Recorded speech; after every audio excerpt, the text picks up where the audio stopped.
வணக்கம் நண்பர்களே, இன்னைக்கு நம்ம தமிழ்நாட்டிலே ஃபேமஸான பண்ணாரியம்மன் கோயில்ல இருந்து ஒரு 10 கிலோமீட்டர் டிஸ்டன்ஸ்ல இருக்கிற பவானிசாகர் டேமுக்கு தான் வந்திருக்கோம்.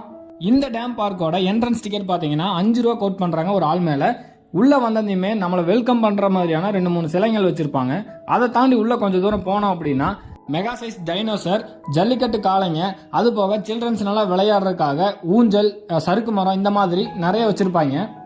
நாங்கள் போன டைமில் பார்த்தீங்கன்னா அந்த டேம் பார்க்கில் மெயின்டெனன்ஸ் இல்லாத மாதிரி தான் தெரிஞ்சுது. ஆனால் ஒவ்வொரு சீசன் டைம்லையும் மக்கள் அதிகமாக வரும்போது பார்த்தீங்கன்னா எல்லா இடத்தையும் நல்லா க்ளீன் பண்ணி ரீஃப்ரெஷ் பண்ணி வச்சுருப்பாங்கன்னு சொல்லியிருக்காங்க. இந்த பவானிசாகர் டேம் ரொம்பவுமே பழமையானதுன்னும் இது நம்ம புரட்சி தலைவர் சார் நடித்த காலத்தில் ஷூட்டிங் ஸ்பாட்டாக இருந்திருக்குன்னு சொல்லியிருக்காங்க. பெரும்பாலான மக்கள் பார்த்தீங்கன்னா காலையில் பண்ணாரியம்மன் கோயிலுக்கு போய் சாமியை தரிசனம் பண்ணிட்டு மதியம் இந்த பவானிசாகர் டேமுக்கு வந்து டைம் ஸ்பெண்ட் பண்ணாமல் போகிறதே இல்லைன்னு சொல்லியிருக்காங்க. இந்த வீடியோவோட செகண்ட் பார்ட்ல இந்த டேம் பற்றி கொஞ்சம் டீப்பாக பார்க்கலாம் வாங்க.